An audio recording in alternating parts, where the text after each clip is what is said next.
There was once a boy who had everything he ever wanted. He lived in a grand house with polished marble floors and glass chandeliers. He had the latest gadgets, the fastest bike, and closets full of clothes he barely wore. His room was larger than some families' entire homes. Servants cleaned his mess. Cooks made his meals. And if he wanted something, all he had to do was ask. He was wealthy by every modern standard. But he was missing something. Something his father noticed. The boy had grown restless, bored, easily annoyed.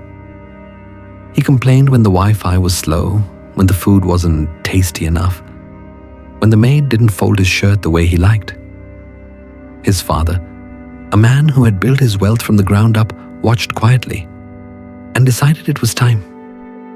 Time to teach his son a lesson the world rarely teaches anymore. "We're going on a trip," the father said. The boy groaned. "Where? Dubai, Paris, Tokyo?" The father only smiled and said, "Somewhere different, somewhere real." The next morning, they set off. No fancy luggage, no private jet, just a pickup truck packed with old clothes, a tent, and curiosity. Hours passed as the cityscape faded behind them. Skyscrapers turned into fields, concrete turned into dirt roads, and finally, they arrived at a small farm on the edge of nowhere. The house was old, the paint peeling, the roof patched with tin. There were no gates, no security guards, no Wi-Fi, no air conditioning. Instead, there was the sound of chickens clucking, a river rushing nearby, and children laughing as they chased each other barefoot through the fields.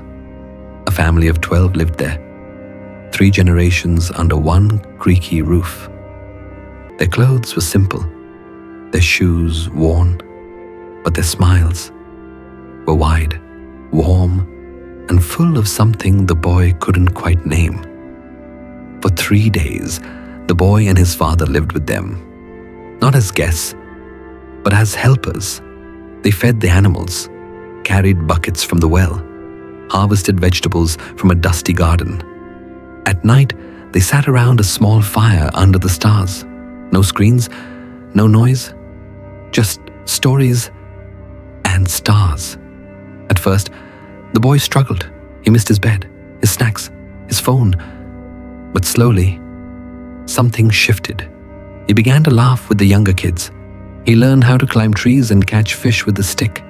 He helped the grandmother knead bread and watched the eldest brother repair a broken fence with nothing but rope and nails. One night, lying under the vast night sky, the boy turned to his father and whispered, "Why do they look so happy, Dad?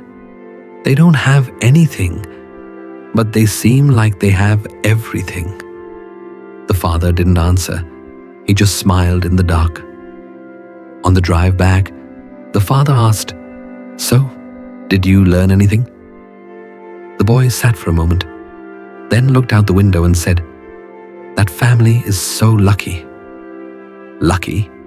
the father asked, surprised. "What do you mean?"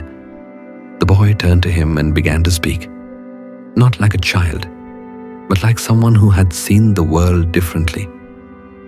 "We only have one dog, Dad. They have 4, and they all sleep together, guarding the kids. We have 4 people in our house, but they have 12. Always someone to talk to play with, to laugh with.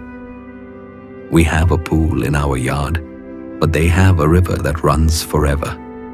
We turn on lanterns at night. They have the sky. The stars looked like diamonds. We sit on a fancy patio. They run across open fields with no walls to stop them. We go to the store for food, but they grow their own.